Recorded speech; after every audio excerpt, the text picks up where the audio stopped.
3.3 का इसका अपन integration find करनी है। तो स्टार्ट करते हैं। A x over A square minus x की power 4 square root and d x. आप ए एक्स एक दफ़ा ऐसे लिखेंगे, ए स्क्वायर एक्स स्क्वायर को हम ना एक्स की स्क्वायर के ऊपर यूँ ऐसे दो करके लिख सकते हैं। ये इसलिए क्या मैं कहता हूँ इसको लेट कर लेता हूँ, मैं इसे लेट कर लेता हूँ। ये किसी ना टी के इक्वल है, सही है। क्या मैंने इसका टी का इक्वल लिखा है तो इसका डायरेक्शन लूँगा तो ये आ जाएगा 2x डी एक्स बराबर आ जाए डी एक्स डी टी। तो यहाँ पर देखें क्वेश्चन में आपके पास 2 मौजूद नहीं है तो आप ना इसे 2 पे डिवाइड कर दें तो आपके पास आ जाएगा x डी एक्स बराबर आ जाएगा डी टी ओवर 2। अब आपने ये जो आपने लेट किया हुआ चीज़ है जो आपने बना ली, ये आपने उधर सब्सटीट्यूट कर देनी है। देखें उधर क्या है, ए तो कांस्टेंट है वो तो स्टार्ट में आ जाएगा। उसके बाद आपके पास बच जाएगा एक्स डी एक्स और नीचे आपका ए स्क्वायर है और साथ में एक्स स्क्वायर की पावर स्क्वायर है और ये आ गया आपका। अब जो आपने लेट किया वो इधर लगा दें। देखिए एक्स डी एक्स बराबर आता है डी टी ओवर 2, तो इसकी जगह पे आपने लिख देना डी टी ओवर 2। उसके बाद आपने करना क्या है, ए स्क्वायर आपका एज इट इज आ जाना है। यहाँ पर आपने जब एक्स स्क्वायर की जगह पे टी लगाना है तो इसका भी क्या हो जाना है स्क्वायर। समझ आ रही है। उसके बाद देखें ये जो ए है ना, सॉरी नीचे वाला 2 ये तो कांस्टेंट है, ये भी स्टार्ट में आ जाएगा चूंकि बटे में है तो ए के ये नीचे आ जाएगा। पर बात जाएगा D T over A square minus T का स्क्वायर।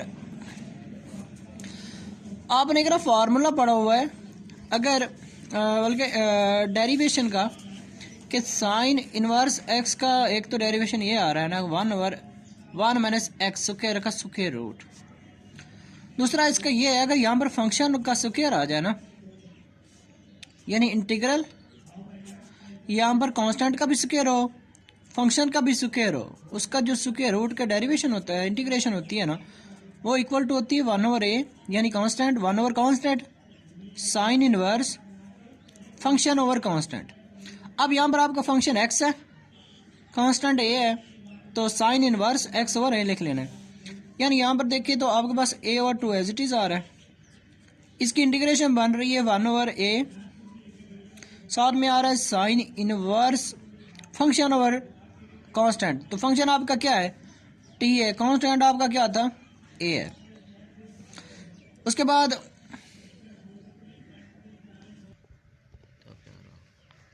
यहाँ पर देखें ये कांस्टेंट ए जो है ए से कैंसिल हो जाएगा तो यहाँ पर आपके पास बच जाएगा 1 ओवर 2 साइन इनवर्स टी को आपने लेट किया हुआ था एक्स स्क्वायर के इक्वल, तो आपने दोबारा इधर रिप्लेस कर देना है। एक्स स्क्वायर टी की जगह पे आ जाएगा और नीचे वाला constant as it is plus some constant of integration और यही आपका सॉल्यूशन हो जाएगा। क्वेश्चन नंबर 14 है, आपने इंटीग्रेशन फाइंड करनी है d x over square root of 7 minus J x minus x square की। तो मैं इसका सोल्यूशन लेता हूँ। Integral d x over 7 minus ये देखें 6x माइनस एक्स स्क्वायर है, इसके तो आई थिंक आपको समझ आ गई होगी। अगर मैं 9 को इधर जमा कर दूं और 9 को ही माइनस कर दूं तो कोई फ़र्क नहीं पड़ेगा। ये मैंने क्यों किया है, अगर आप गौर करें ना, इसे मान लेना a और इसे मान ले b फर्जी तौर पर, तो जो इसका स्क्वायर होगा ना इस a का, ये तो 3 की पावर 2 बनेगा, ये x की पावर 2 बन रहा है। ये अगर ये बनाओ फार्मूला तो a की 2 जमा b की 2 जमा 2 ए भी जब आएगा ना ये तो फार्मूले में 2 आता है, 2 को 3 से ज़रब देंगे तो 6 हो जाएगा। इसलिए मैंने ना इधर 9 को जमा भी कर दिया और 9 को ही माइनस कर दिया कि यहाँ पर ये फार्मूला जो है यहाँ तक कंप्लीट हो जाए। आपने नेक्स्ट टाइम में बस थोड़ी सी तरमीम करनी है, उसके बाद ये आपका सोल्यूशन कंप्लीट हो जाएगा। अब देखें ये 9 सार में जमा होगा तो ये तो बन जाएगा 16 माइनस इनमें से कॉमन ले लें, एक्स स्क्वायर को पहले लिख लें 6x को इसके बाद में लिखें। उसके बाद देखें ये भी जमा का हो जाएगा, ये भी जमा का, और ये 9 भी क्या हो जाएगा, जमा का, और इनके ऊपर square root as it is मौजूद है। उसके बाद नेक्स्ट टाइम में dx ओवर 16 को अगर मैं लिखूं 4 का स्क्वायर तो ये 16 हो जाएगा। और यहाँ पर देखें ये फार्मूला बच्चों बन जाएगा x प्लस 3 का ये सारा स्क्वायर बन रहा है, तो मैंने इसे क्या कर दिया, क्लोज कर दिया। तो प्रीवियस फार्मूला के हिसाब से, प्रीवियस फार्मूला मैंने अभी आपको समझाया है कि अगर नीचे कांस्टेंट का भी स्क्वायर हो, फंक्शन का भी स्क्वायर हो और उसके ऊपर स्क्वायर रूट हो, तो जो इसकी इंटीग्रेशन आती है वो आता है 1 over constant sine inverse function over constant. अब यहाँ पर फंक्शन x है और कांस्टेंट क्या है, a है, तो कांस्टेंट यहाँ पर आएगा, फंक्शन यहाँ पर है और ये दोबारा कांस्टेंट यहाँ पर आएगा। अब क्वेश्चन में आपका कांस्टेंट 4 है, फंक्शन जो है आपका x प्लस 3 है। देखें कांस्टेंट का भी स्क्वायर है, फंक्शन का भी स्क्वायर है, तो इसका सोल्यूशन बनेगा 1 ओवर कांस्टेंट। 1 ओवर कांस्टेंट क्या है, कांस्टेंट तो 4 है, तो 4 आ जाएगा। साथ में साइन इनवर्स फंक्शन, फंक्शन आपका था x plus 3 over constant, constant 4 है, plus some constant of integration, तो यही आपका क्या हो जाएगा, सोल्यूशन। क्वेश्चन नंबर आपका 15 है, इसमें आपने इंटीग्रेशन फाइंड करनी है integral cos x over sin x log sin x की। तो अगर आप क्वेश्चन को गौर से देख लें और समझ लें, आपको तकरीबन क्वेश्चन आ चुका होता है, लेकिन अक्सर बच्चे गौर नहीं करते और जिसकी वजह से वो सवाल में अक्सर कंफ्यूज हो जाते हैं। अब देखें, अगर मैं इसे मान लूँ फंक्शन, तो मैं इसकी चेक करता हूँ कि इसकी जो डेरिवेशन वो आती क्या है। मैंने log sin x को फंक्शन मान लिया है और इसकी डेरिवेशन चेक करें तो 1 ओवर sin x एक दफ़ा आ जाएगा और दोबारा साइन का डेरिवेशन आ जाएगा cos x। तो यानी ये तो बन रहा है cos x बटा sin x, यानी log sin x का जो डेरिवेशन है वो बनता है cos x बटा sin x। इधर भी देखें सवाल में cos x भी मौजूद है, sin x भी मौजूद है, लेकिन थोड़ा सा इसके अंदर मसला है, वो आपने थोड़ा सा इसका चेंज कर लेना है। कैसे, लास्ट टाइम मैंने आपको समझाया था, अगर किसी रकम जो फ्रैक्शन में होती है, अगर इसका सोल्यूशन आ जाए 2/3 मिसाल के तौर पर, तो ये जो 3 है ना, ये नीचे दोबारा 2 जो y से मल्टीप्लाई हो सकता है, तो ये 2/3y बन सकता है। तो जो ये अगर नीचे मल्टीप्लाई हो सकता है ना, ये तो दोबारा फिर जो है ना ऊपर भी, ऊपर वाले बटे में भी ये जा सकता है, 2 के नीचे दोबारा 3 भी जा सकता है। तो इसका मतलब ये है कि ये जो cos x है ना, इसके नीचे आप लिखें sin x, तो इसका मतलब है कि ये सेम टू सेम क्वेश्चन है जैसे उसने लिखा था, बस उसने थोड़ी सी इसके अंदर आपके लिए कन्फ्यूजन डाली हुई थी, वो हमने रिमूव कर दी है। अब देखें, इसका मतलब यह दोबारा वही दोबारा क्वेश्चन बना सकते हैं। अब देखें, इसे मैंने फंक्शन माना, इसका डेरिवेशन लिया तो cos बटा साइन आ गया, यानी फंक्शन का डेरिवेशन तो ऊपर मौजूद है। अगर फंक्शन का ऊपर डेरिवेशन मौजूद हो तो आपको पता है कि आप फंक्शन का लॉग ले लेते हैं, यानी आपको फार्मूला पहले बता चुके हैं। अगर फंक्शन का डेरिवेशन जो है वो ऊपर हो और फंक्शन खुद नीचे हो, तो जो इसकी इंटीग्रेशन होती है ना, वो फंक्शन का आपने लॉग लेना होता है। अब फंक्शन ये है, अकॉर्डिंग टू फार्मूला आपने इस फंक्शन का क्या ले लेना है, लॉग ले लेना, log sine x plus some constant of integration, तो यही आपका सोल्यूशन हो जाएगा। क्वेश्चन नंबर 16 है, आपने इंटीग्रेशन फाइंड करनी है cos x log sin x over sin x और साथ में यहाँ पर dx मौजूद है। प्रीवियस क्वेश्चन की तरह मैं ना इसको अगेन फंक्शन मार के चेक कर लेता हूँ, उसका डेरिवेशन आता क्या है। वैसे मैं चेक कर रहा हूँ कि log sin x का डेरिवेशन आता क्या है। log sin x यानी log का फार्मूला के हिसाब से इसकी पहले डेरिवेशन तो होगी 1 ओवर x, यानी sin x आ जाएगा। sin की दोबारा आप डेरिवेशन लेंगे तो ये cos x आ, यानी इसका डेरिवेशन बनता है cos x बटा sin x। सही है। अब देखिए, उसने सवाल के अंदर ये चीज़ मौजूद है, लेकिन उसने बस उसके अंदर आपके लिए एक मिसक्लिनियस पैदा की हुई है। उसने यही आपने इसे सेट करना। लाइक अगर आप sin x को पहले लिख ले, log sin x को मैं पहले सेट कर रहा हूँ इसे यूँ, अब जो उसका ऊपर मल्टीप्लाई हो रहा है cos x बटा इसका sin x है, बस इसके अंदर मैंने थोड़ी सी चेंजिंग की और कुछ नहीं है। अब देखें, इसे मैंने फंक्शन माना, इसका डेरिवेशन लिया तो cos x बटा sin x आ गया। तो फंक्शन का डेरिवेशन तो उसके साथ मल्टीप्लाई हो रहा है। तो ये भी आपको फार्मूला पहले बता चुके हैं कि अगर फंक्शन के साथ उसका डेरिवेशन मल्टीप्लाई हो रहा हो तो आप क्या करते हैं, फंक्शन की पावर में एक प्लस कर देते हैं और उसी से डिवाइड करके सम कांस्टेंट ऑफ इंटीग्रेशन ले लेते हैं। अब देखें, ये फंक्शन है, ये उसका डेरिवेशन मल्टीप्लाई हो रहा है, तो आपने क्या कर दिया है, आपने कर दिया है कि फंक्शन जो है log sin x, इसकी पावर 1 थी, आपने इसमें एक ऐड कर दिया है और उसी से आपने क्या कर दिया, divide plus some constant of integration.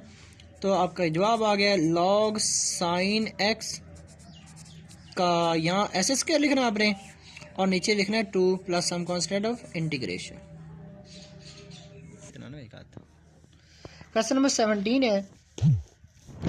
Question number 17 की आपने इंटीग्रेशन फाइंड करनी है। तो इसके सॉल्व करने से पहले क्वेश्चन को मैं आपको टेक्निक बता देता हूँ। बंदा क्वेश्चन को गौर से समझ लेना तो उसे तकरीबन मैक्सिमम जो है ना वो क्वेश्चन आ जाता है। अब मैं इसका ना डेरिवेशन लेता हूँ, मैं चेक करता हूँ कि इसका डेरिवेशन आता क्या है। मैंने 4 plus 2x plus x square का डेरिवेशन चेक कर रहा हूँ। 4 का डेरिवेशन कांस्टेंट का 0 होता है, 2x का 2 आ जाएगा और एक्स स्क्वायर का 2x आ जाएगा। अब देखें, आपके पास डेरिवेशन बन रहा है 2 प्लस 2x और आपके पास क्वेश्चन में ऊपर जो है न्यूमरेटर में सिर्फ x मौजूद है। अब आपने करना क्या है, फर्स्ट ऑफ ऑल तो आपने x के साथ 2 ले आने के लिए आपने 2 से डिवाइड कर देना है, साथ में आपने 2 से क्या कर देना है, मल्टीप्लाई, और उसके बाद आपने नीचे वाले फंक्शन जो है ना एज इट इज़ लिख लेना है, x plus 4 plus 2x plus x square. तो उसके बाद देखें, सिंपली आप देखें इसका जो डेरिवेशन मैंने लिया है वो तो आ रहा था 2x प्लस 2, तो इसमें आपने क्या करना है, अब 2 ही ऐड कर देना और 2 ही क्या कर देना है, सब्सट्रैक्ट।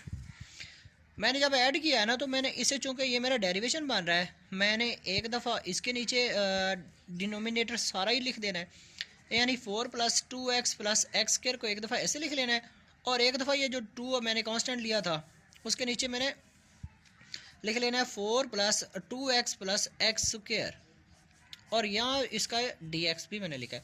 ये ब्रैकेट मैंने इसलिए लगाई कि 1/2 जो है ना वो इस सारी रकम के साथ मल्टीप्लाई हो रहा है, तो ये 1/2 अगेन आपने ऐसे लिख लिया। अब देखें, मैंने इसके ऊपर इंटीग्रल अप्लाई कर देना है, इसके साथ इंटीग्रल अप्लाई करें तो 2x plus 2 over 4 plus 2x plus x square आ रहा है।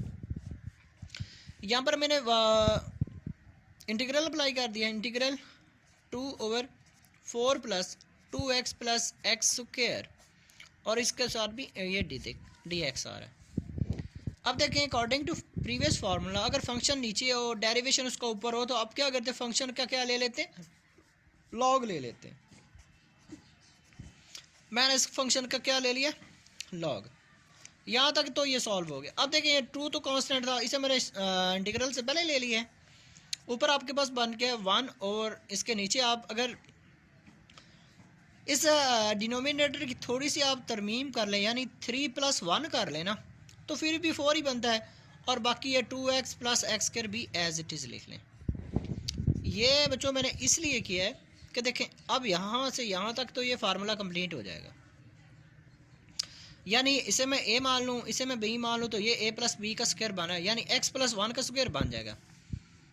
तो 1/2 as it is log 4 plus 2x plus x square minus ये 1/2 इसके साथ मल्टीप्लाई किया तो इस 2 के नीचे भी ये 2 आ जाएगा। उसके बाद मैंने इसकी थोड़ी सी और सेटिंग कर देनी है, इस 3 का जज़र मैं अगर ले लूँ और साथ में इसका मैं स्क्वायर भी ले लूँ तो इसका मतलब यही है कि हमारे पास 3 मौजूद है, और ये तो फार्मूला बन रहा था x प्लस 1 का, ये सारा फार्मूला बन रहा है x प्लस 1 का स्क्वायर, और साथ में क्या आ रहा है, dx। तो ये 2 से कैंसिल हो जाएगा, आपके पास बच जाएगा 1/2 log 4 plus 2x plus x square.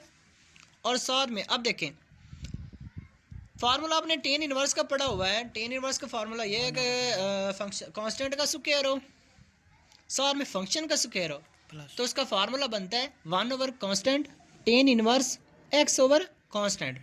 तो यहाँ पर जो फंक्शन है वो आपका x प्लस 1 है, जो आपका कांस्टेंट है वो है स्क्वायर रूट ऑफ 3। तो अकॉर्डिंग टू फार्मूला 1 ओवर